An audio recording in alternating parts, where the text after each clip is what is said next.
In this video, we're going to look at the relationship between sleep and pain and how optimizing sleep will help with reducing chronic pain. Pain ultimately is a stress issue, and stress is characterized by an elevation of certain hormones. Hormones are partly governed by a natural cycle, and that cycle is governed by light exposure and sleep. So, if we optimize sleep, we can reduce pain. Our stress hormones, adrenaline and cortisol, peak in early morning to coincide with wakefulness and the light cycle. Now, these are elevated when we're in pain, when we're fasting, when our blood sugar drops, when we're lacking energy stores, or when we're stressed or anxious. Signs of high stress hormones are chronic pain, depression and mood disorders, any kind of digestive disorder, sleep disorder, and energy issues. What we must understand is that good sleep creates the perfect environment for optimal healing. It's when our body's innate healing mechanisms come into full effect, and it's a significant part of the rest and digest state. Now let's look at how much sleep we actually need. This can be highly individual. The bare minimum for avoiding cognitive impairment is 6 hours. However, 7 to 9 hours seems to be the optimal for most. The next thing is to be consistent. If possible, go to sleep at the same time and get up at the same time every morning. Work backwards from your waking time to determine the most suitable bedtime for you. So if you're getting up at 6 a.m., you should be going to sleep between 9 and 11 p.m. in order to get your 7 to 9 hours sleep. Now let's look at creating the ideal conditions for sleep. Ideally, we'd want a dark room with no artificial light sources, as well as a comfortable temperature.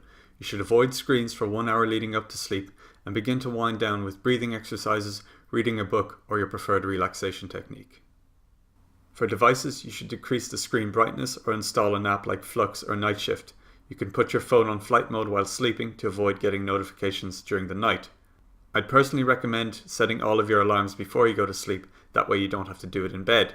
And the most important is to not check your phone during the night, as the brightness of the screen will signal to your brain that it is daytime and begin to create hormonal changes. One thing you might want to consider is to have a snack before bed. The common wisdom is to avoid eating before bed. However, this ignores that sleep is extremely energy demanding, and a lack of energy stores will increase the release of stress hormones during the night. To avoid this, eat something before you go to sleep and keep a snack by your bed in case you wake up at night. So the next thing to consider is what should you eat. Now, nutrition is highly individual, but the rule of thumb is that the food be very easy to digest and contain at least protein, carbs, and some salt. So avoid high fiber and polyunsaturated fats. These are nuts, seeds, and vegetables, as these take a long time to digest. Here are some simple suggestions as to what you can eat. Things like cheese and fruit, milk and honey, even ice cream and jelly. These are great as they're easy to digest and offer a nice blend of protein and carbs. The most important thing though is to find what works for you. Now, let's talk about sleep positions. I personally recommend whichever position is most comfortable and allows you to breathe deeply, and that could be lying on your side or lying on your back. The reality is you cannot throw your back out during sleep. Mattresses and pillows cannot put harmful strains on your joints. Your body is actually far too resilient for that. Take dogs as an example. They sleep in all sorts of contorted positions, yet they don't suffer with the same back issues as we do. Part of this is likely because they retain the ability to move intuitively and without fear of judgment. They also don't live in a world where they're constantly being told that their bodies are fragile. In any case, no matter what position you decide to sleep in, you will automatically adjust throughout the night to find comfort. The key is to find a position that you can relax and breathe in. Now let's look at 4 simple steps you can use today to begin to improve your sleep. The first is to wear blue blocking glasses from sunset to bedtime. These filter the stimulating blue light that increase wakefulness. For a discreet option, you can try amber eyewear. And if you don't mind looking like Dave Asprey, you can try the Uvex Skyper range. As you begin to wind down, I'd personally recommend journaling and gratitude. Journaling is great to work through your thoughts and concerns from the day.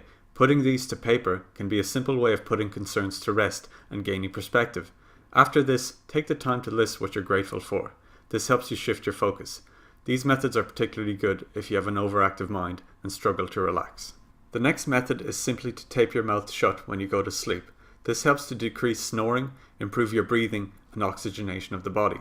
This is another excellent method for deep relaxation. And finally, I'd recommend a breathing technique called 7-11 breathing. You simply inhale over 7 seconds and exhale over 11 seconds. Now, the exact seconds don't actually matter as long as you exhale longer than you inhale. The ratio is what matters. This is another great method for calming an overactive mind.